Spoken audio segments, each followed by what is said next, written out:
দীর্ঘ 1.5 দশক ফ্যাসিবাদ বিরোধী আন্দোলন সংগ্রামে সাইদুল ইসলাম সুমন একটা ব্র্যান্ড হয়ে উঠেছিল। সানজিদা ইসলাম তুলি বছরের পর বছর তিনি মায়ের ডাক একটা প্রতিষ্ঠান সেটি গড়ে তুলেছেন এবং স্বৈরাচারী ফ্যাসিবাদী হাসিনার আমলের গুম, বিশেষ করে গুম এবং অন্যান্য অত্যাচার, নির্যাতন, বিচার বহির্ভূত হত্যাকাণ্ড, এই সকল কিছুর বিরুদ্ধে একটা বিশ্ব জনমত গড়ে তুলেছিলেন।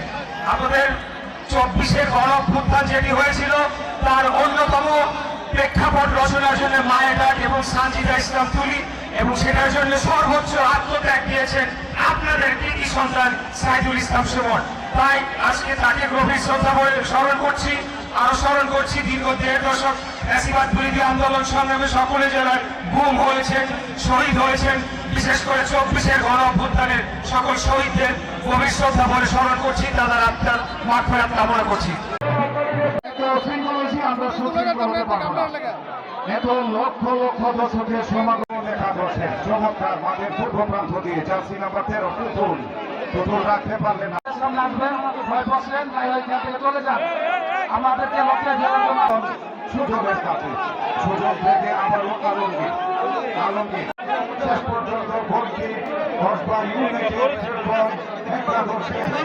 আমারও আক্রমণ, সেখান থেকে ইমন দিয়েছিলেন ফুলফা।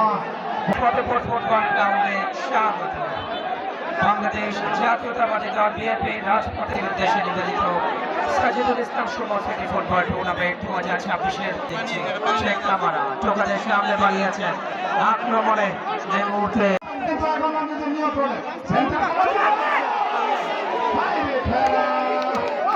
জাতীয় সংসদের মাননীয় সংসদ সদস্য জনাব ইশরাক হোসেন দেশভক্তি হিসেবে যারা ডাক আলোকিত করেছে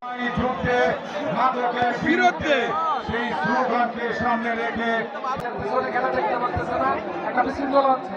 দয়া করে বসুন, আর না হয় এই জায়গাটা ছেড়ে দেন প্লিজ, আমাদেরকে লজ্জা দেবেন না।